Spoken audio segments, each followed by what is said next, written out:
Muraho neza. Muri minsi usanga abantu benshi bashishikajwe no kumenya uburyo bashobora gukorera amafaranga muri cryptocurrency, yaba ari trading, staking ndetse n'ubundi buryo bw'ishoramari bwose buboneka muri trading. Twihuse cyane, murabona ko uyu munsi muri daily profit and loss murabona ko muri trading nakoze yazumutseho 1.18 ni kuri spot trading ntago ibifite inyungu nyine iri hejuru cyane. Na tradinze ni BTC niyo naguze bitewe no ko ari speculation yuko igiye kongera kuzamuka cyane, ngira muri kwibona, ariko hari n'ama USDT mfite muri uyu mwanya. Rero umunyemerere wowe muntu ushaka kumenya uburyo bunyuranye ushobora gukora trading kuri Binance, urareba iyi video none nyine nkwereke uburyo nawe ushobora kugira gute ushobora gutrading. Ngira ngo hano muriho murebana iyi BTC nayiguze ku munsi w'ejo,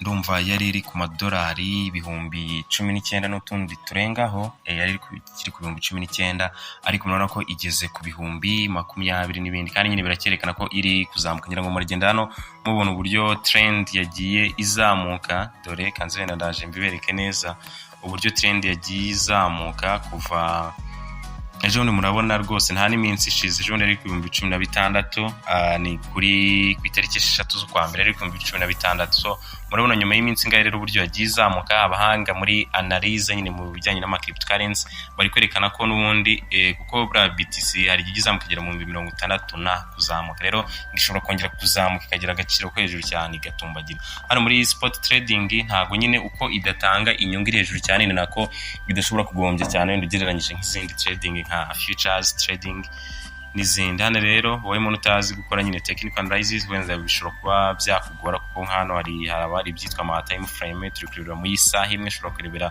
mu minota 15, hano ushobora kuyirebera mu isaha y'iminsi ne gutyo biterwa. Nk'ubu ngubu buri candlestick hano biri kuri present cyangwa twereka uburyo mu minota 15 byari bimeze. Ushobora kurebera mu y'amasaha ane uko isoko ryari rihagaze. Murabona ko yagendaga izamuka cyane. Izi candlestick z'icyatsi kibisi ziba zerekana ko nyine isoko riba rigenda rizamuka, iz'umutuku zikaba zerekana ko ryashoboraga kuba ryamanuka. Hanyuma utungutu twitwa doge, tuno gutya nka kano igezeho, kano niko ka doge.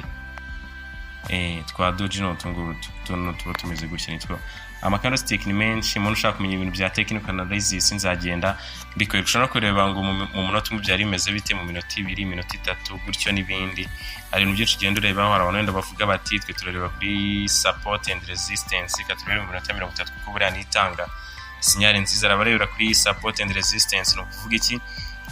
Kuri support ni handi nka coin igera nka BTC wenda iri kugera ikongera ikazamuka gutyo niho twita kuri support. Aho ngayo ibifite support, ariko hano muri kubona iri guhita ikora ndabona iri guhita ikora breakout igahita yongera ikazamuka ikarenga kuri resistance ni handi biri kugera hejuru nanone ikongera ikamanuka gutyo. Dore nk'hano muri kuruhabona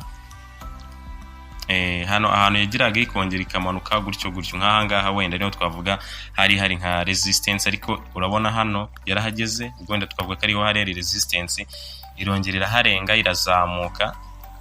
Murabona ko hano yari yazamutse yari yamaze kuharenga.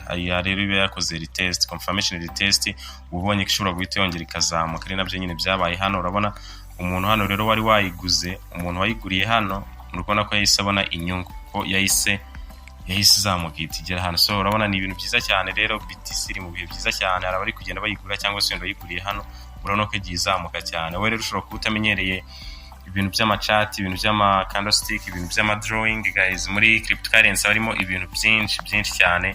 Uba ugomba kumenya icyambere, ugomba kumenya ama candlestick, ukamenya ama chart pattern, ukamenya trend, se isoko rimeze gute, riri kuzamuka, byifashe bite, ibintu nk'ibyo ukamenya.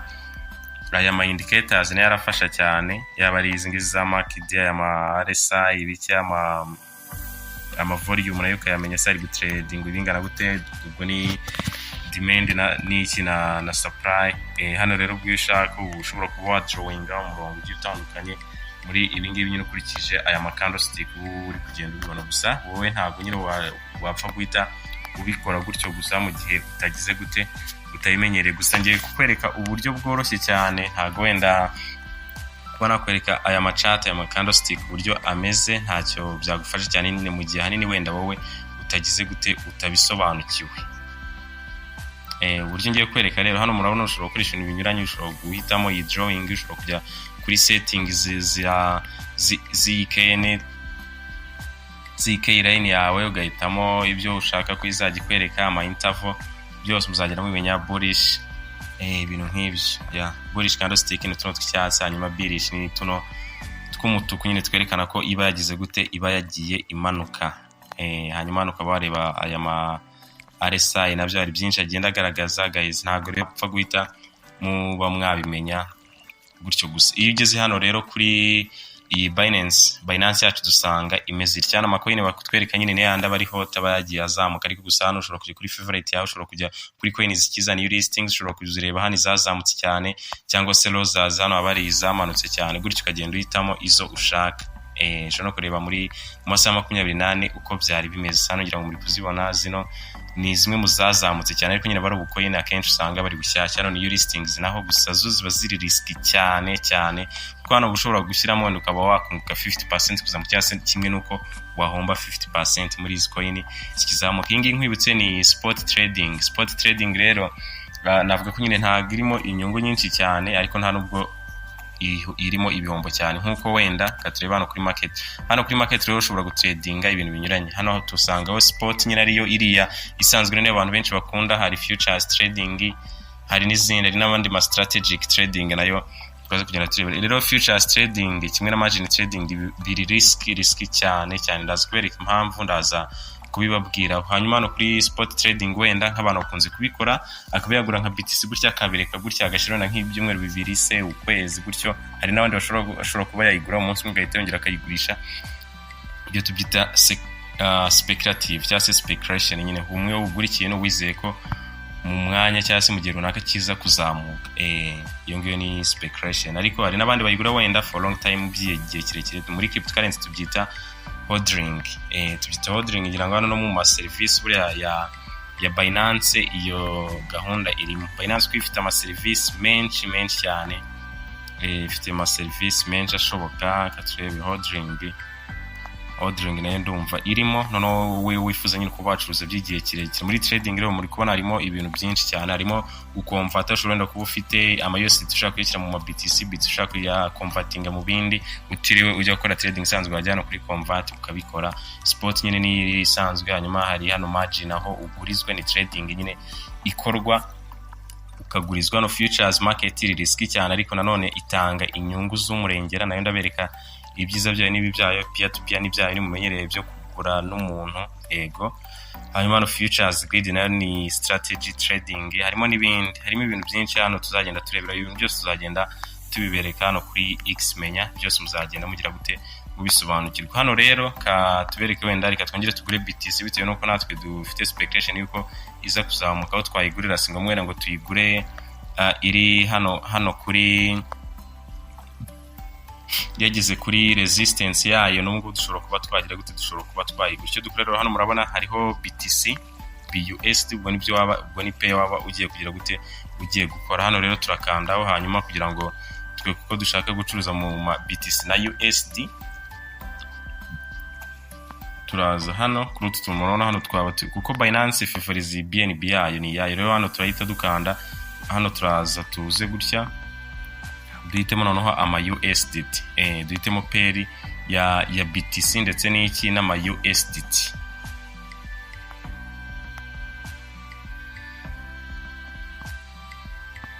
Duhitamo iyi ngiyi rero n'ama USDT. Murabona ko hano turahita duhitamo BTC n'ama USDT.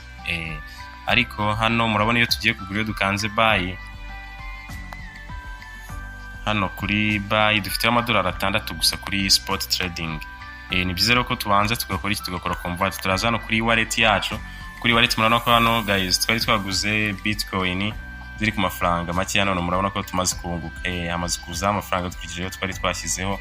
Tugiye kongera izindi rero tubibereka. Hano dufiteho hano ni kuri spot, ariko hano rero nituza kuri funding kuko ari amafaranga hano dufite kuri funding.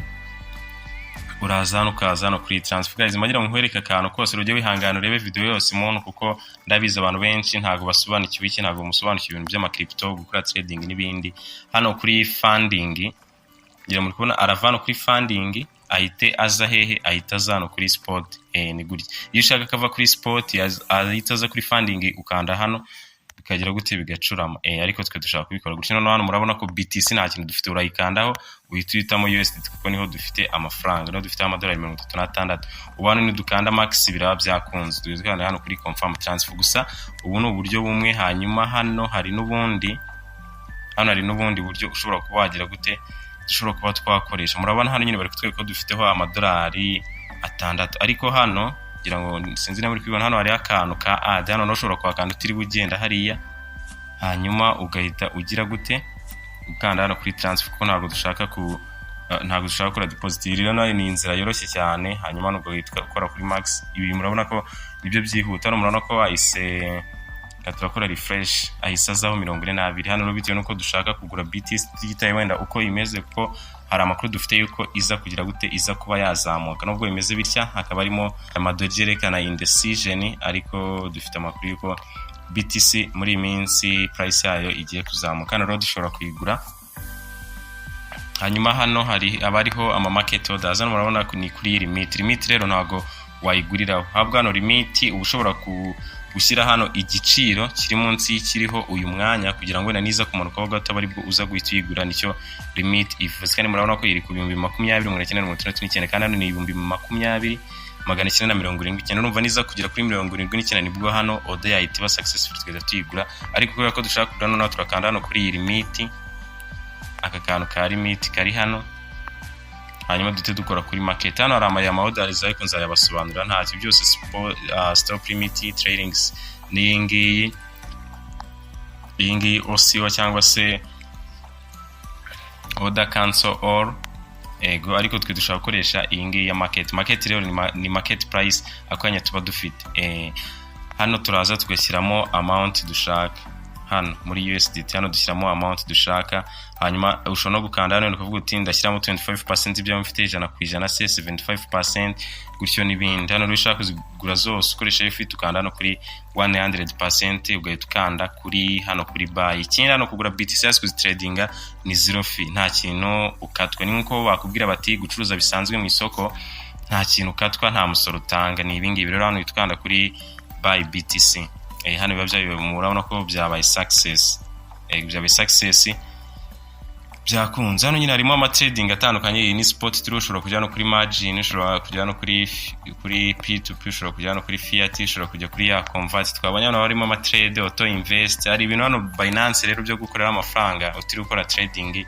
Hari ingi yitwa Binance yani, hari uburyo ukora staking, hari auto invest, ari ibintu byinshi cyane. Hari DeFi, ari Binance ifite ama service menshi, byose tuzagenda tubibijyamo. Hanyuma ari n'uburyo ushobora kwiga gukora trading udakoresha amafaranga nyayo, nabyo aya ma service yose, ibyo ari byose ushaka. Hanyuma rero hano tumaze gukura BTC, nituza hano tukaza hano kuri iyi spot ikadukore refresh. Hano nituza kuri iyi spot rero ngira ngo muriho murabibona ko dufite BTC zifite agaciro k'amadolari 88,39. Hanyuma uburyo iyi BTC izaba yazamutse uzajya ubirebere hano. Izo tumaze kugura rero zimaze kutwungukira gutya uyu munsi, today's profit and loss. Ni gutya ibi ngano uraza ugakandaho ukora uburyo profit yari kugenda izamuka. Guys, muri kubona BTC iri kugenda izamuka, kandi rero hari n'ama USDT yo gusa ni stable coin, ntago ibizamuka cyane. Ni gutya ibimeze. Ushobora kugura n'andi ma crypto ibiki byose.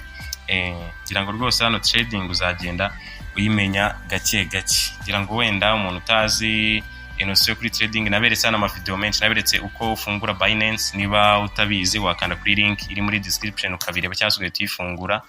Link zazo zirimo. Naberetse ko ushobora gushyira amafaranga ukoresheje ubu buryo bwa peer to peer kuri mobile money yawe, Airtel Money cyangwa se bank, cyangwa se wenda Chipa Cash kuyagura. Naberetse uburyo wayagurisha ukaba uyafite. nk'ubu yose mfite nkahita nyagurisha bakayampereza, n'ibindi tuzabereka n'ibindi byinshi cyane hano muri cryptocurrency. Guys, harimo ibintu byinshi. Hanyuma hari uburyo bwa futures trading. Futures trading uraza ukayikandaho.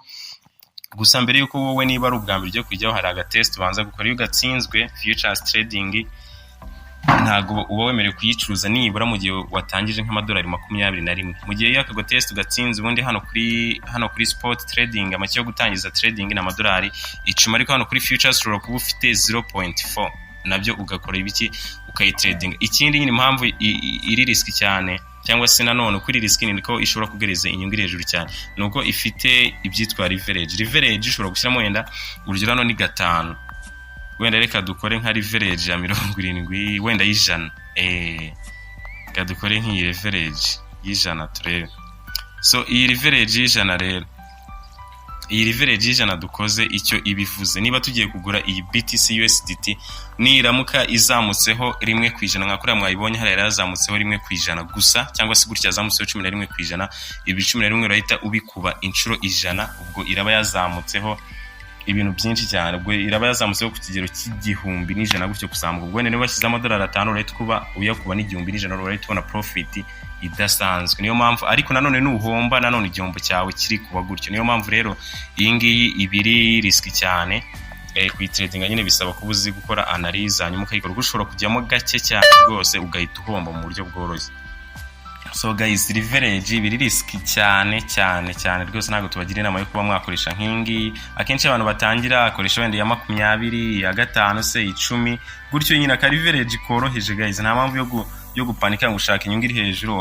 Ugomba gutangiza gake kuko iyo uhombye urahomba cyane ariko biri hejuru. Niyo mpamvu rero risk ubanza gukora iyo test yikunaniye gutangira gutradingisha nibura amadolari atari munsi ya 21 gutyo kuzamuka. Niyo mpamvu nyine ubanze gukora ku gateste. Hari ibibazo usanga ari bimwe ndanabifite nzabibahereza uzabishaka kugira ngo mujye mukora iyi futures trading kuko irimo inyungu. Ikindi ifite cyitwa take profit and stop loss nayo nzayibereka. Niyo wabikoze ushyiramo stop loss, no kuvuga hano mu gihe washyizemo stop loss niyo ingenzi kurusha take profit. Hano urugero wenda iyi BTC yacu iri ku 20 iri ku 21 ndabona igeze ku 21. Hano ushobora kuvuga uti wenda nigera ku 20,995 kurikije ahantu iri ihagarare ayo nzaba maze gomba zabaraye. Hano usetingamo nayo wenda ukavuga uti nimbona hano ndabona nzaba maze gomba $1 rimwe bihite bihagarara automatic. Hano niyo umuntu ataba hari singombwa ngo ubuhari ibyo bita byikora kugira ngo ntuze gomba amafaranga menshi. Hano rero wigenera amafaranga ushobora kwa affording kuba wahomba. Wenda nicyo cyiza cy'iyi futures trading, nayo tuzabireba uburyo iyi take profit na stop loss ikora. Hanyuma hano naho take profit ukavuga uti wenda nigira ku 21,200 wenda mboneho 50% 50% byo nashoye gutyo n'ibindi guys. Tuzagenda tube ikindi cyiza nanone cya futures trading nuko hano ushobora kugura cyangwa se kugurisha. Hano open long uvuze ko iyi coin igiye kuzamuka BTC, hanyuma hano gukora short uvuze ko noneho igiye kumanuka. Ari gukora na risk ukabona yageze wenda kuri resistance yayo ukabona igiye kugira gute igiye gukora dump ite imanuka. Hano ushobora guhita gukora short. Byose hano muri futures biba biri mu mujyi. Hano muri kuri spot trading, hano kuri spot trading wemerewe gukora buy nyine uvuze ko izamutse, ariko muri futures ushobora kuvuga ngo ni nka bet, urabetinga ukavuga uti irazamuka ugakora open long buy cyangwa se ukayikorera short ukavuga uti ingi ndabona iza kugira gute iza kugenda imanuka. Hanyuma hano ariko tukiri kuri ibingibi by'ama trading, hano tukiri kuri ibingibi by'ama trading, hano hari indi trading yitwa margin trading. Margin trading rero nayo ijya kumera nka futures kandi nayo iri risk cyane kugira ngo ijyemo nayo ubanza gukora ako gatest. So iyi margin yo rero uburyo ibimeze yani gutya ugomba gukora ku gatest nabyo byose tuzayibereka. Yo rero ni nkaho ugurizwa, ni nko kujya gutrading hanyuma ukaba wagurizwa amafaranga. Ufite amadolari 50 ushobora gukora margin yangahe nayo nyine nka bira bya cross n'ubundi nawo ukagurizwa amafaranga ubundi ugatradinga. Birumvikana ko nyine mu gihe wagurijwe ubwo uzagira gute uzunguka amafaranga menshi cyane mu gihe uri gukora iyi margin trading. Guys, hano barimo trading nyinshi cyane, gusa byose ntago twabirangiriza rimwe, ariko tuzagenda tugira gute tuzagenda tubereka. Hano wenda reka tugureho nk'agacoin, tugura agacoin wenda nubwo tutakoze indi analyze yose no kugira ngo wenda tubereke sample. Hano turakora kuri market, hanyuma hano kuri leverage kadushyiremo iya rimwe nyine isanzwe. Hano nta leverage twiri dushyiramo wenda stop loss nayo ibyo tuzabereka ubutanyuma. Hano ndayitanza mite nkora kuri open long, hano wenda umubare kadushyiremo gutya ntacyo bitwaye, ariko hano katrene hano ushobora gutrading utuntu duke cyane duke dushoboka. Kadushyire wenda 10% just kugira ngo 10 nanga ikadushyiremo gutya turebe.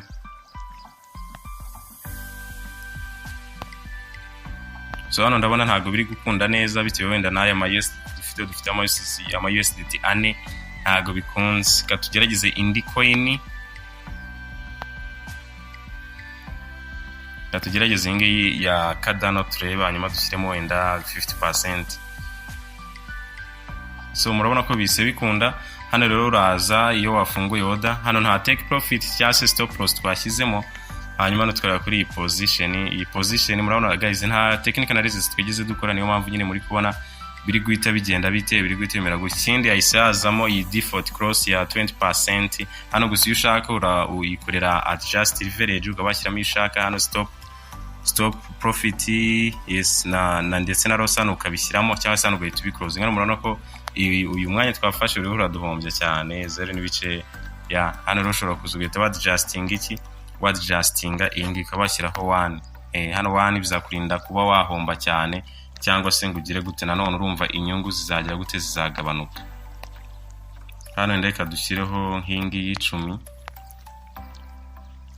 Hano at least wenda murabona ko inyungu yagira gute ibihombo bitakiyongera cyane. Rero iyo ushaka uhita ukora icyo bita closing position yawe. Hano murabona nta stop loss twigize dushyiramo ntaki. Niyo mpamvu nyine ushobora kujya gute ushobora kuduhombya. Ni nk'urugero nagiraga ngo mbereke ni gutya. Rero cryptocurrency risk cyane n'ubikora utabizi. Hano murabona ubu tumaze guhomba 180 gutyo 1.8. Ni amafaranga menshi, niyo mpamvu rero ubu bucuruzi nyine buba buri risk cyane mu gihe utakoze iyi stop loss nkuko tutabikoze natwe uzahomba. Niyo mpamvu ugomba kubyiga technical analysis. Ikindi ntupfe kwinjira mu isoko gutyo gusa. Ikindi leverage ugakoresha mu gihe uri kuri futures trading. Hano turazi kuri close position, hanyuma ugahita kuri confirm guys. Twagira tubibereke rero ni gutya bimeze. Hanyuma iyo wakoze iriya ya stop loss cyangwa take profit, abari order yawe ibiri hano niho uyibona.